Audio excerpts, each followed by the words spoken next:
Boa noite, bem-vindos. Este é mais um A Semana com Salomão Moiano. Boa noite, Salomão Moiano. Boa E noite. bem-vindo. Obrigado. Muito bem. Eu sei que como ponto prévio escolheu a questão dos Dos combustíveis combustíveis. no país. Sim, sim. O que é que o senhor oferece dizer relativamente a este assunto? Bom, o que eu gostaria de dizer era pedir que, da parte do governo, surgisse alguém para nos explicar a dimensão desta crise, porque já falamos disto há 3 semanas atrás. Tínhamos a expectativa de que, por estas alturas, o problema já estaria desbloqueado. Também tendo em conta as afirmações do governador do Banco de Moçambique de que não havia falta de divisas para a importação de combustíveis. Só que a situação piorou. A economia está a ficar bloqueada, quer dizer, os transportadores já não estão a ser capazes de transportar as suas mercadorias de um lado para o outro, de uma capital para outra ou de um sítio para outro. E esta semana foi até dramática, quase um pouco a nível nacional. Estive a ver imagens de uma bomba em Chimoio, que toda a cidade de Chimoio só tinha uma bomba que tinha algum combustível. Havia lá uma concentração incrível de pessoas a empurrarem-se para todos os sítios. E aqui na Zona Sul, por exemplo, na quarta-feira, quarta, quinta e sexta, esta semana toda, também não havia combustível. Até hoje, acho que no distrito da Manhissa não há combustível. Você sai de Maputo até Bilena, até Macia, não há combustível. Na Macia não há combustível, em Chinavane não há combustível. E ninguém diz Em nada. Magude não há combustível. E você vai subindo pelo país inteiro e não há nada. Quer dizer, está tudo a decorrer na normalidade. Os ministros, os gestores da área de recursos minerais e energia estão caladinhos. Entram no serviço às 8, trabalham, saem, vão para casa. Não há problemas, o país está tranquilo. E eu penso que não é assim que se faz a gestão pública de um país. Quando nós temos uma crise destas, temos de ter um rosto que explica a dimensão da crise e as medidas estão a ser acionadas com vista a pôr fim ao problema.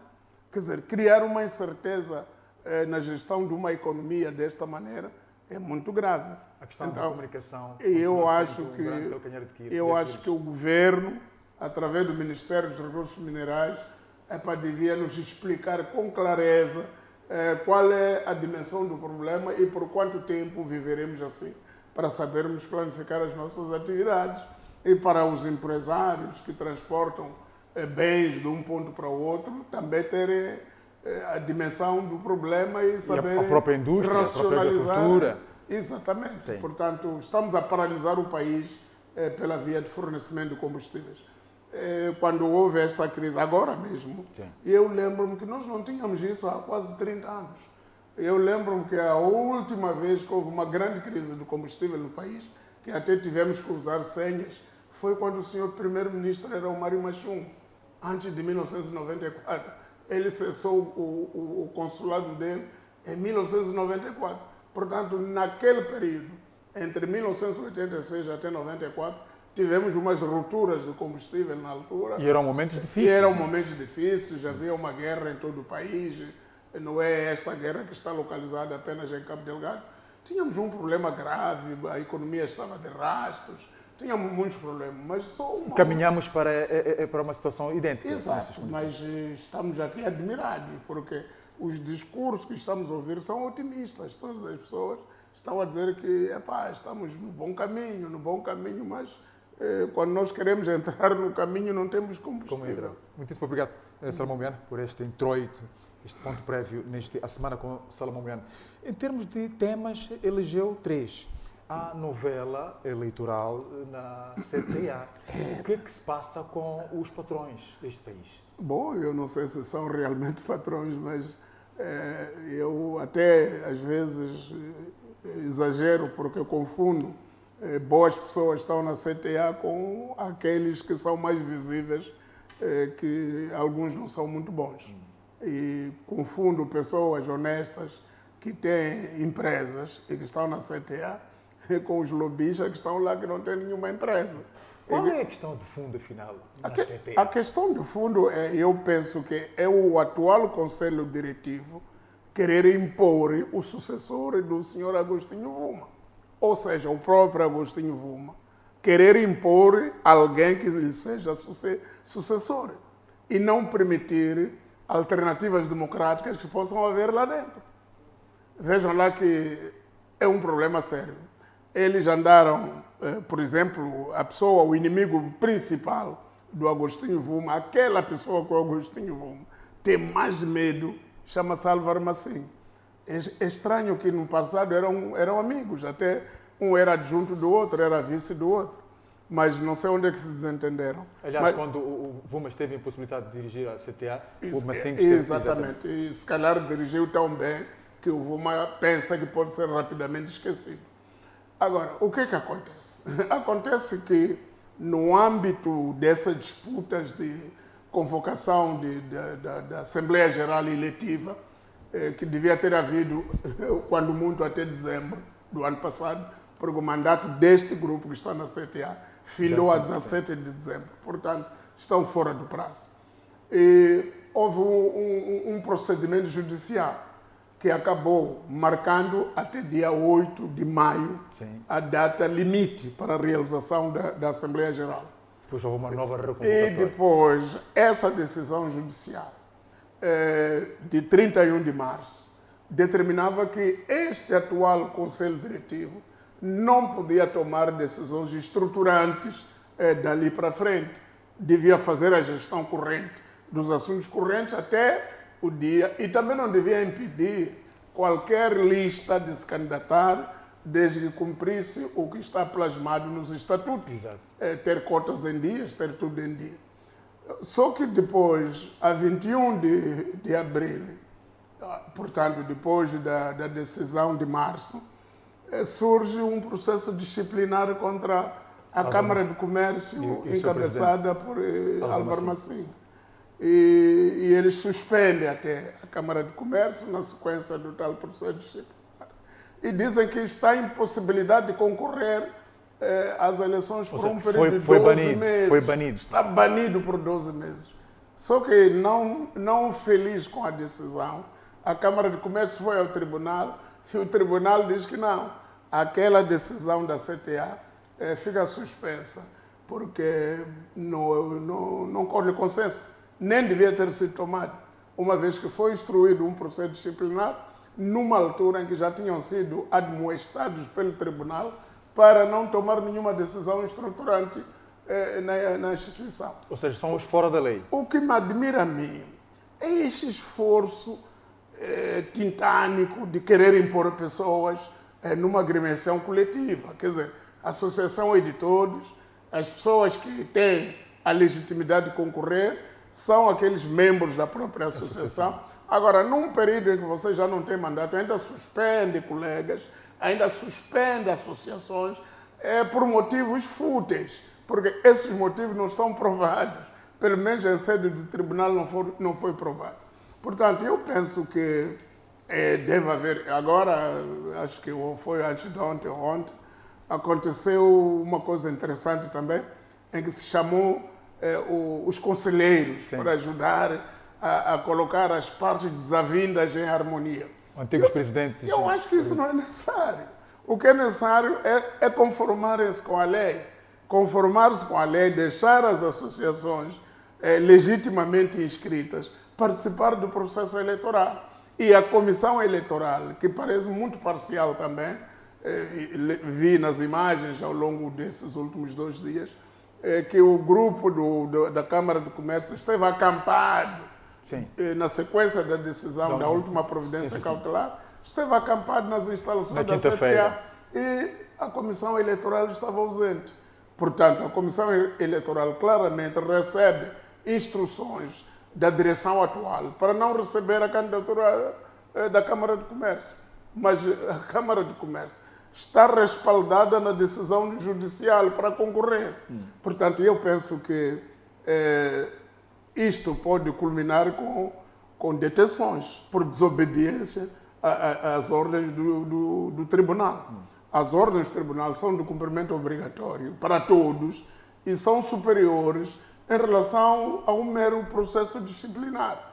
O processo disciplinar é interno, não tem efeitos vinculativos para além das pessoas aí indicadas, mas a decisão do tribunal tem efeitos sobre todos, é válida e prevalece sobre todas as outras decisões que alguém queira tomar. Portanto, devem se conformar com a decisão judicial. E a falta de conformação com as decisões judiciais pode levar à prisão, em primeiro lugar, do senhor Augusto Nivuma, por desobediência, por desacato ao tribunal.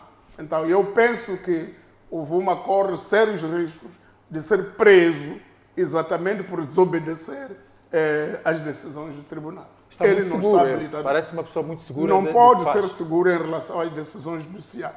As decisões judiciais, os tribunais são aqueles órgãos de soberania que decidem em última instância para isso. O que é que há de valioso, passo o termo, na CTA? Alguém disse em público aqui mesmo que se calhar há uma mina de ouro que nós não temos conhecimento dela lá dentro da CTA.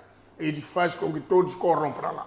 Nós não sabemos exatamente o que é que se come lá na CTA, o que é que se tem de alimentação para toda a gente querer correr para a direção da CTA. Tem ou não empresa quer estar ali em cima. Se calhar as benesses de estar naquele cargo são maiores do que o serviço que se deve prestar. E se calhar essas viagens, agora, por exemplo, está-se a preparar o Fórum de Negócios Moçambique e Tanzânia. Então, se calhar essas viagens em que as pessoas estão ao lado do chefe de Estado e tal, para algumas pessoas, se calhar, isso é o fim do mundo. E razão pela qual correm para ali. Ou seja, estamos a falar do lobby. E muitos lobbies. E depois, veja lá, por exemplo, um dos antigos presidentes da CTE, o Salim Abdullah, Sim. saiu. Tal, mas a esposa agora está a concorrer. O que é isso agora? Quer dizer, que as mesmas pessoas não podem largar a CTA. Quer dizer, o Salim Abdullah não dirige a CTA agora, acho que é PCA da Vodacom ou de quê? Mas vai dirigir a PCA, a CTA, por via da esposa. Quer dizer, nós não saímos disso, eu não estou a perceber. Também a dimensão dessa mina de ouro, dessa provável mina de ouro que está na CTA e que faz com que todos tenham uma apetência, tenham uma gula em serem presidentes, em estar envolvidos na direção da CTA. E penso que devia haver outro tipo de intervenções. Acho que... E alguns, uma nota pequenina que eu queria traçar. E o que é que dizem esses grupos quando estão aí a tentar mobilizar os outros? Por exemplo, para assustar algumas associações. Não, é que o partido quer isto. O partido, quer dizer, como é que um partido vai querer aquele banditismo todo? Ou seja, o partido do poder tem interferência na CTA? Sempre teve, sempre, não só na CTA, no SNJ, em todos esses organismos, quem elege, quem indica é o próprio Partido Frelimo. Mas agora, é chegada a altura da emancipação das organizações. As organizações não podem perpetuamente depender de um partido Frelimo. Não devem depender de nenhum partido político.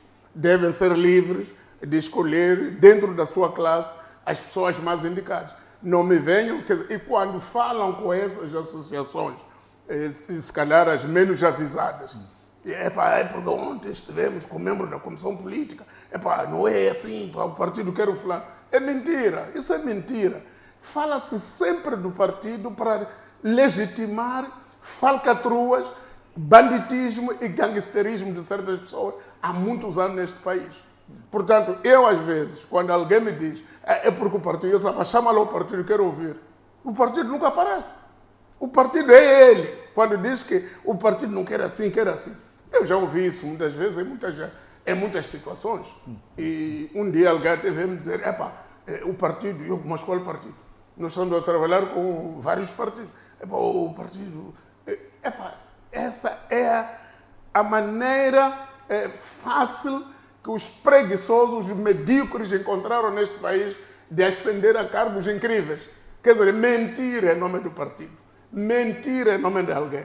Para conseguirem cargos grandes, que até são superiores à sua capacidade de gestão. É como se passa na CTA. O que a intervenção pode ser feita?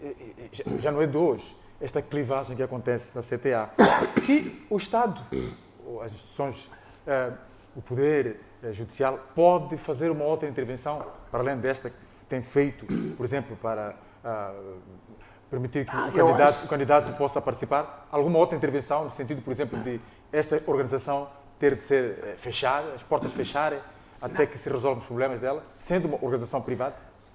Eu acho que há muitas formas de resolver o problema. A intervenção fundamental que eu vejo é afastar as pessoas que estão a criar confusão. E as pessoas que estão a criar confusão estão identificadas, são conhecidas. Então, afastar essas pessoas. Chegar-se a uma fase em que se decreta que nenhum elemento da direção atual venha a constar em qualquer outra lista que vai ser submetida. Agora, temos uma lista, a lista do VUMA. Está um jovem em frente, mas o presidente da Assembleia é o próprio VUMA. O que é isso? Saiu como? Como o indivíduo sai e fica ao mesmo tempo? Você saiu e ficou. Isso já vem arrastando-se desde há muito tempo. A física não explica isso. Não pode. Dois corpos não podem ocupar o mesmo sítio, o mesmo lugar ao mesmo tempo. O mesmo elemento saiu e ficou. Mas por que isso tudo? Então, tinha que haver uma norma, tinha que haver uma decisão que proíba os elementos da direção atual de se candidatar a qualquer dos cargos dentro da associação e permitir uma oportunidade para que outras pessoas, com outras ideias e possivelmente com outros métodos de gestão, venham a revitalizar a CTA, a dar uma nova imagem a esta organização que é fundamental para o país, mas da maneira como está sendo gerida, toda a gente olha para esta organização como um clube de bandidos. Muito bem. E nós não podemos permitir que uma organização tão necessária, tão fulcral para o desenvolvimento do país, esteja a ser gerida como se gera um cartel de droga. Não pode ser assim. Muito bem. Então, esgotamos este tema, que é a novela eleitoral na Confederação das Associações Económicas de Moçambique, o clube dos patrões deste país. Vamos agora espreitar mais um dos temas que o Salomão Moiana elegeu para esta edição, é o discurso do Presidente da República, Daniel Chapo, sobre as eleições em Moçambique. Entende que o Presidente da República tem estado a ser incendiário nas suas intervenções, nas visitas às províncias? Eu estou admirado porque o Presidente, sabendo como é que essas eleições foram feitas, ele ainda precisa de dar detalhes sobre a vitória dele, que é uma vitória questionável. Quer dizer, porque ele diz nos comícios, nós queremos saber por que desde 1994, no nosso país, quando alguém perde, não aceita que perdeu. Isso tinha que ser como um jogo de futebol. Jogamos 90 minutos, terminou, quem ganhou, saúdam-se, o derrotado. É que é Moçambique, Sr. Presidente. Desde há muito tempo que não há clareza sobre o derrotado. Esse é que é o problema de fundo. Nem há clareza sobre o tal vencedor. Quer dizer, o vencedor e o derrotado se confundem no nosso país, porque não há clareza.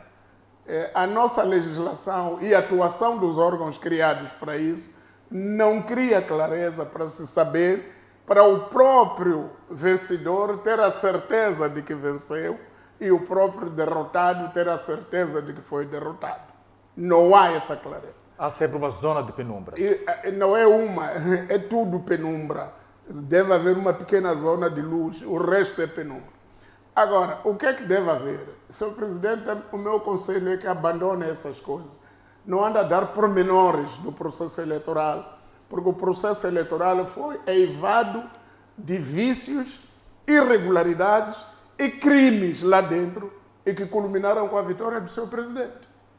Agora, um indivíduo que saiu de uma eleição tão suja, tão problemática, tão turbulenta, não pode andar-se a vangloriar publicamente e ainda referir aquilo.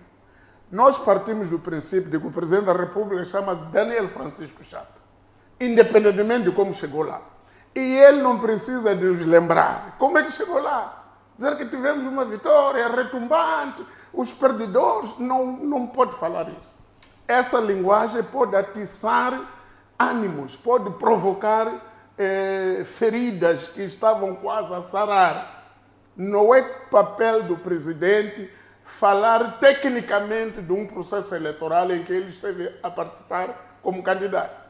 Ele tem que falar de desenvolvimento, estava a falar bem da paz, necessidade de união dos moçambicanos para reconstruirmos o país, não voltarmos atrás. Agora, quando começa a entrar, uns candidatos, quando ainda tínhamos 10%, já começaram. Quer dizer, isso não é tarefa de um presidente, isso é tarefa de um analista. Eu admito que seja o Derso Alfazema a falar isso, mas não admito que seja o chefe do Estado, que nos representa a todos nós, andar a falar esse tipo de coisas. Isso deixa para os comentadores de televisão, esses precipitados, alguns deles, mas deixa eles fazer o trabalho deles. Agora, o Presidente da República tem que se focar em coisas do futuro e uma linguagem de reconciliação para o desenvolvimento do país. Não pode andar a dar pormenores de um processo eleitoral e que esse pormenor até carece do contraditório. Aquilo que ele diz. Carece de alguém também sair e explicar que aquilo não é verdade. Portanto, não pode falar isso.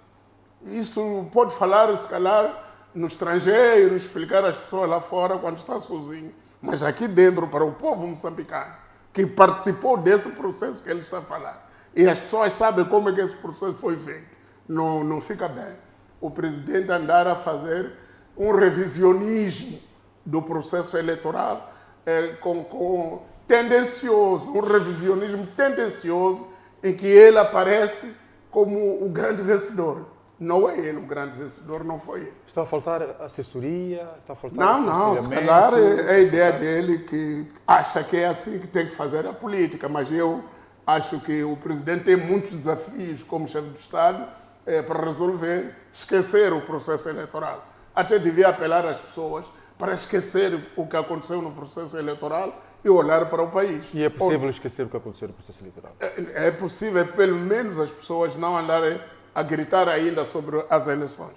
E eu pensava que, depois de tudo que aconteceu, da criação daquele grupo de diálogo inclusivo, aperto de mão com o Venâncio, nós estávamos no outro capítulo. Agora, afinal, voltamos ao capítulo anterior a isso tudo, para discutir quem venceu e quem perdeu. Se quer uma discussão aberta a esse nível, então que crie condições para haver contraditório. E ele há de ouvir no contraditório que ele fica em minoria. Então não é possível, mesmo a maneira como o Conselho Constitucional explicou, que retirou votos deste, colocou neste, retirou daquele, colocou ali. O próprio Conselho está no acordo. Agora o presidente não vem aqui com outro acordo, tentar explicar as eleições da maneira dele. Não tem nada o presidente da República andar a remexer um problema grave para o país. Um problema que quase levou o país a uma divisão, a uma destruição total. Então, nós estamos agora na reconstrução, estamos agora na reconciliação. Agora, não é tempo para lembrar as pessoas como é que um partido ganhou de forma retumbante. E esta questão da reconciliação? Este partido ganhou de forma retumbante. Não será aquele que foi apanhado com votos pré-votados, nos sacos, nas sacolas, nas mochilas, que foi agarrado, entregue à polícia, a polícia libertou. Quer dizer, como é que você depois disso ganhou de uma maneira limpa, retumbante, para não ser os derrotados? Deve aceitar isso. Então eu penso que o presidente tem que sair disso. Se quer governar o país, tem que sair disso. Sob pena de criar condições para que os outros também venham ao público falar coisas que ele também não vai gostar. E depois vem a estabilidade. Exatamente. Esta questão da reconciliação é um desafio permanente. É um desafio. O problema é que nós em Moçambique, Isaac, andamos a escrever há muitos anos a reconciliação no texto. A reconciliação de Moçambique está no texto, não está na prática. O próprio presidente que criou um grupo para diálogo inclusivo, escuta o discurso dele agora, está a violar o próprio diálogo inclusivo. Já tem uma versão, já diz o que é que está a acontecer. Agora, por que criou um grupo para discutir? Se já sabe o que é que acontece. Que desde há 30 anos, quando temos eleições, sempre há um grupo que não aceita. Quer dizer, então mata esse grupo, então. Mata o grupo que não aceita. Fica só o grupo que aceita. Então, é isso que se pretende? Agora, por que criou um grupo de diálogo inclusivo? É para o diálogo convencer aquele grupo que não aceita, que passa a aceitar as irregularidades, os crimes eleitorais, tudo aquilo que acontece. Dizer que está tudo bem, porque o presidente nos pediu para aceitar. Não pode. Então, não é esta linha que o chefe do Estado tem que levar. O chefe do Estado não deve abordar questões melindrosas de um passado recente que dividiram os moçambicanos. O chefe do Estado está aceito, está eleito, está aí, deve se concentrar para a frente. Se tivesse a vontade de se encontrar com o chefe de Estado, o que é que dir-lhe-ia? As mesmas coisas que tenho dito sempre. As mesmas coisas que tenho dito sempre. Que o chefe do Estado não pode andar no entretenimento, se calhar tem grupos de pessoas, de assessores que organizam as ideias que ele deve falar, então tem que corrigir o discurso. Tem que se focar num discurso de unidade dos moçambicanos, reconciliação, todos nós somos úteis para desenvolver o país, esqueçamos aquilo que aconteceu nas eleições, nós já não estamos nas eleições, estamos no período pós-eleitoral. E lembrando que estamos neste processo vamos construir o país chama da unidade, chama da unidade está a procurar o país. Exatamente. Temos uma chama de unidade a tentar unir os moçambicanos, mas temos um discurso que tende a dividir os moçambicanos. Não pode ser. Muito bem. Obrigado, Salomão. Vamos então fazer o nosso intervalo a semana com Salomão Moiana. Voltamos daqui a pouco para o último tema eleito aqui por Salomão Moiana para esta edição. Até já.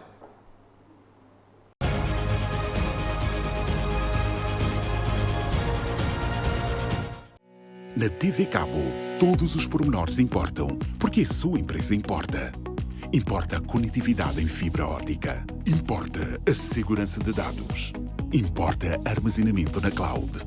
Porque cada detalhe importa. A TV Cabo traz para si serviços especializados, ajustados à medida do seu negócio. Com uma equipa pronta para responder às suas necessidades, terá sempre o melhor suporte e acompanhamento. TV Cabo Negócios. Soluções à medida, porque a sua empresa importa. A MBCTV chega com toda a força, trazendo programas inovadores, entrevistas e reportagens que fazem a diferença. Através da TV Cabo, pelo canal 352. Poderá acompanhar informação e conteúdos que inspiram e conectam com uma programação feita à medida com toda a qualidade que você merece. MBCTV, conectando o mundo.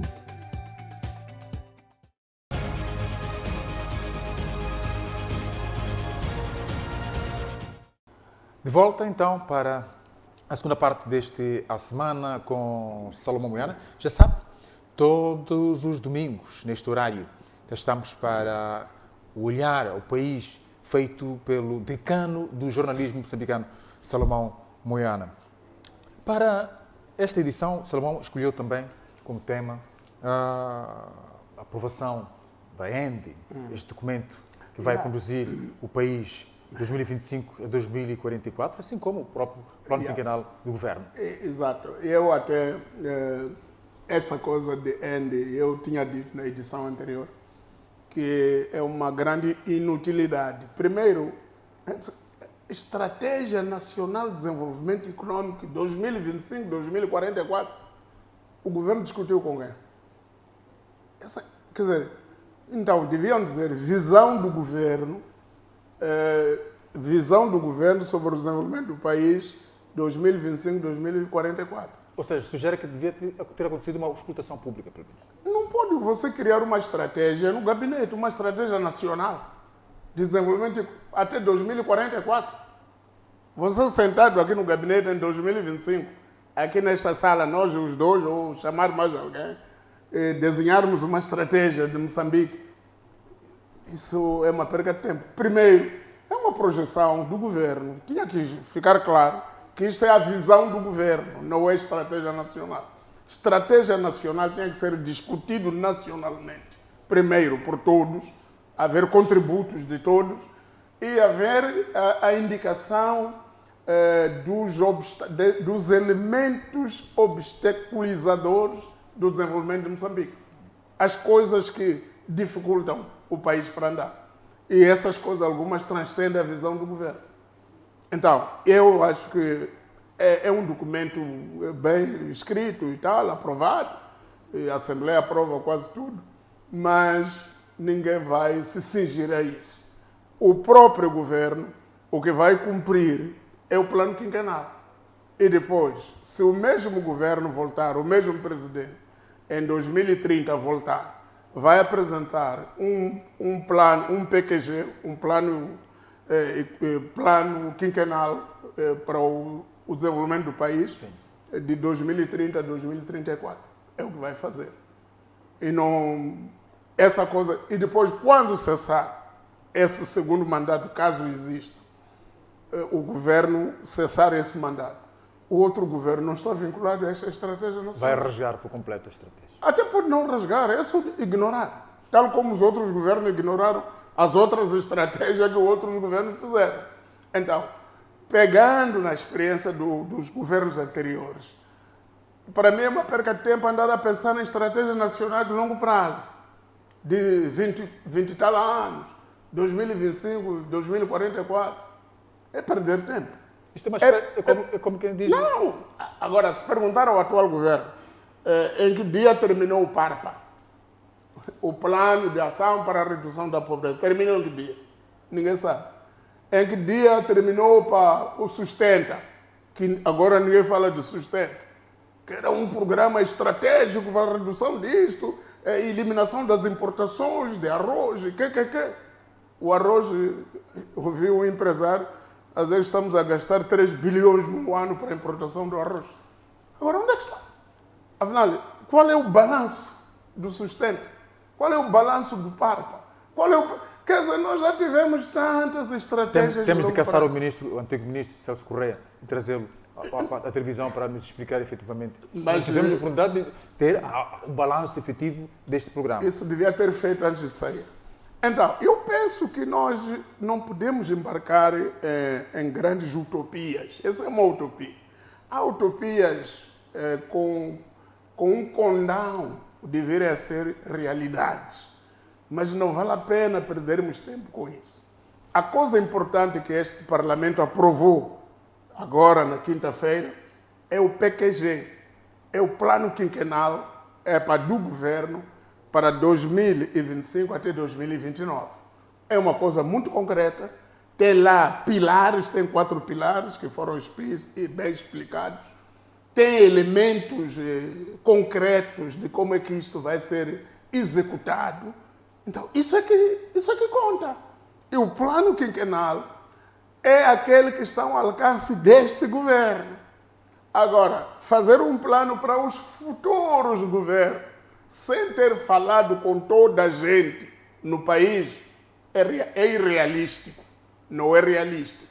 Portanto, eu penso que esquecer o END, concentrar-nos no plano quinquenal. Tal como o próprio governo vai se concentrar apenas no plano quinquenal. Não vai andar a dizer que isso está no âmbito do END, não sei quantos, não vai existir nenhum END na prática. Portanto, nós devíamos ter lido as histórias anteriores.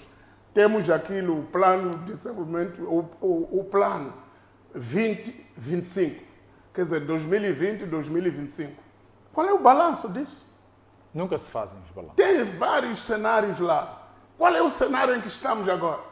Cumprimos qual? Onde é que falhamos? Portanto, nós perdemos tempo, gastamos recursos em fazer planos de muito longo prazo e depois nós próprios os elaboramos, somos os primeiros a esquecê-los, a engavetá-los e a dar prioridade a outras coisas. Ou seja, é uma imposição de um governo para um país inteiro. Exatamente, sem ter falado com o país. Portanto, eu penso que não vale a pena estarmos a perder tempo com essa estratégia. Devemos perder tempo com as prioridades que constam do PQG, que são muito importantes e muitas delas, na minha opinião, são execuíveis. Também o governo esteve muito bem no Parlamento a explicar com muita profundidade, sobretudo o ministro Salim Valá, e mesmo a ministra da Educação e o ministro dos Transportes e Logística foram muito bons, foram muito felizes. Estão muito bem nessas áreas? Não, explicaram bem as prioridades. No capítulo das obras públicas e transportes, por exemplo, a prioridade clara são os corredores. É para revitalizar os corredores, permitir a circulação de mercadorias e também não esquecer as estradas rurais, as estradas terciárias. Da teoria para a prática vai uma grande distância. Mas vamos lá ver, quer dizer, é que também muitas vezes não há prática sem teoria. É preciso primeiro conceptualizar a coisa para depois executá-la. Agora temos a fase da conceptualização, em que estamos a dizer o que é que se pretende fazer. Agora nós estamos aqui para monitorar, para perguntar daqui a algum tempo, aquilo que você disse está a acontecer ou não. Por exemplo, está a dizer uma coisa importante para ligar a Estrada Nacional número 13, que está interrompida a estrada entre Nampula e Lixingue. Mas tem um troço entre Malema e Quamba que não funciona. Não está alcatroado há muitos anos. Sempre houve adiamento e tal. Agora dizem que o último adiamento foi por causa das manifestações. E eu já disse um dia aqui que as manifestações, se não nos cuidarmos, vão ser responsáveis do incumprimento do PQG. É para não cumprir por causa das manifestações. Então, eu acho que temos que cumprir, deixar as manifestações e depois também não cristalizar a ideia de que manifestações é uma coisa negativa. As manifestações estão previstas na Constituição da República. É a única maneira que os cidadãos numa democracia têm para manifestar o seu descontentamento em relação ao governo. O que seria feito no Parlamento, por exemplo? Não, o Parlamento tem um papel que tem. Sim, tem. Mas os manifestantes, alguns dos manifestantes, ou seja, a maioria até, não se sente devidamente representado pelas pessoas que estão a falar no Parlamento. Então, nós não podemos conduzir a psique moçambicana a uma conclusão de que as manifestações, basta dizer manifestações, é uma ilegalidade.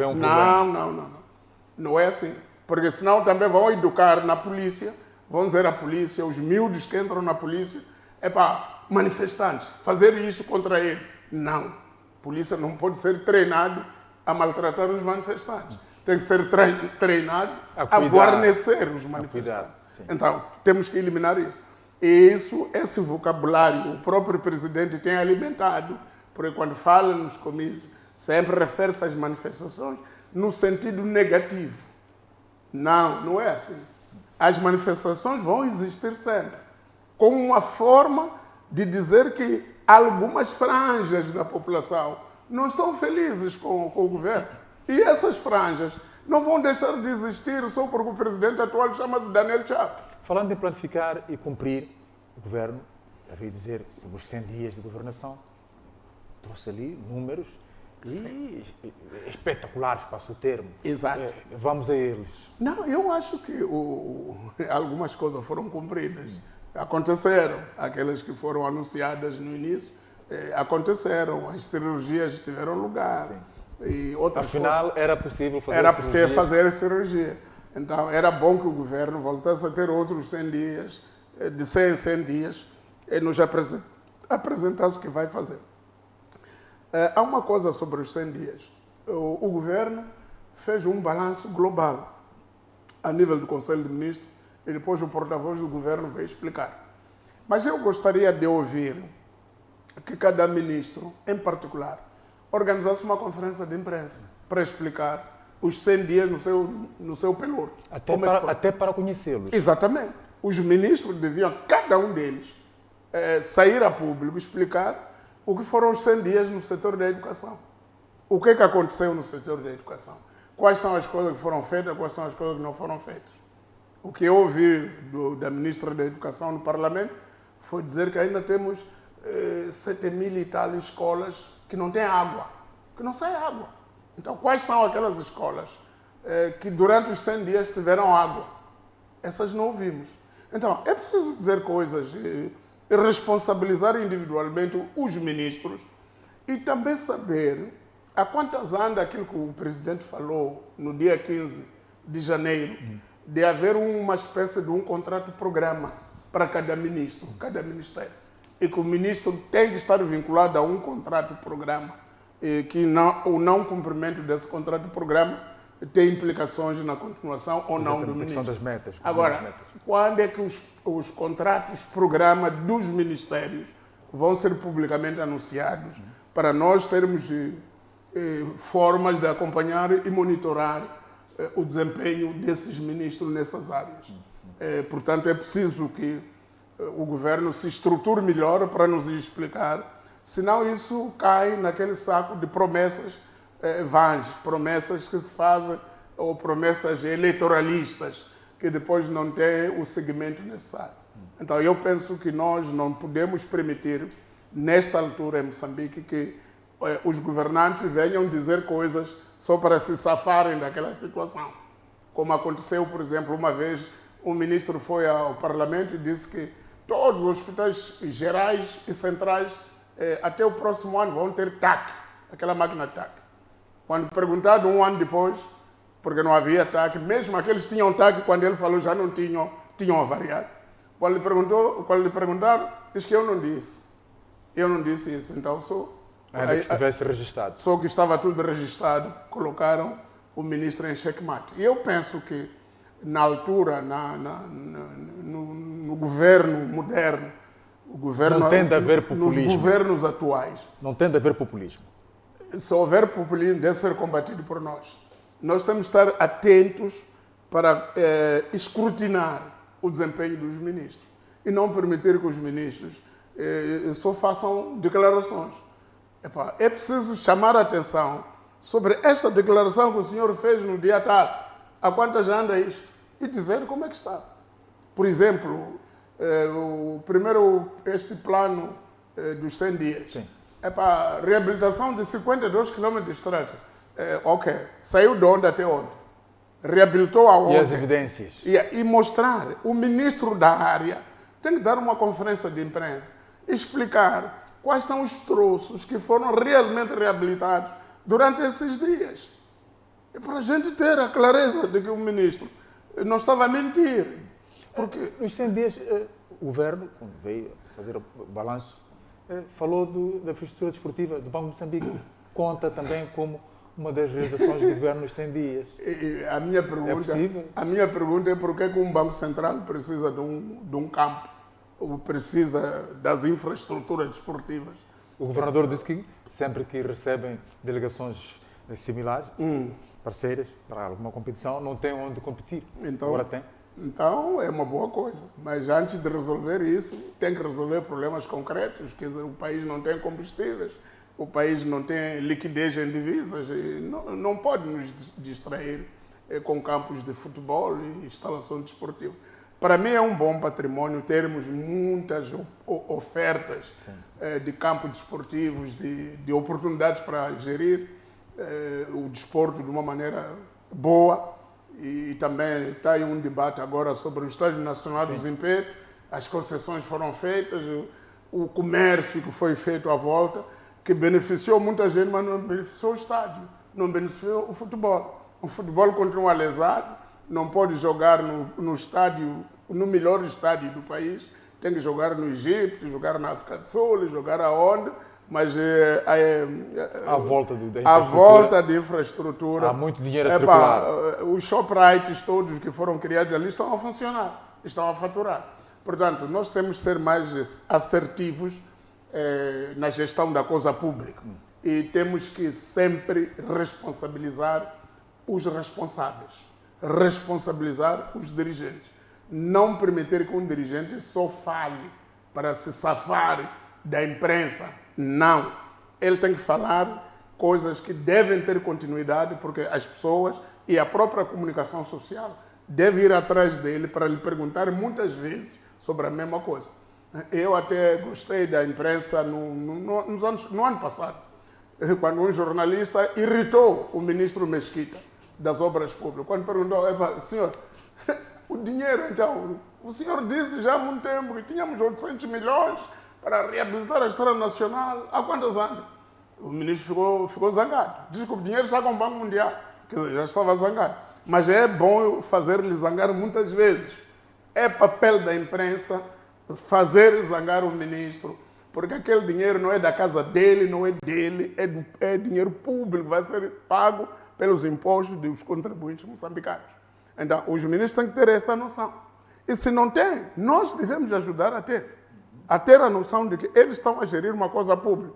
E aquilo que eles falam não é assunto pessoal deles. Estão a falar assunto que mexe com os cidadãos todos. E, por isso, deviam, cada ministro, na minha opinião, finos os 100 dias, conceder uma conferência de imprensa em dias diferentes, pelo menos explicar como é que foram os 100 dias dentro do seu pelour. Isso é fundamental. Muito obrigado, Salomão Moiana, por esta participação, mais uma, neste seu espaço. A Semana com Salomão Moiana trouxe 3 temas, mais um ponto prévio, pontos importantes que estivemos aqui a abordá-los. Agradecer a si, estimado telespectador, por ter estado desse lado e a si também, mais uma vez, Salomão, Obrigado. por esta colaboração. Nós voltamos a ver-nos numa próxima ocasião. Boa noite, bom descanso.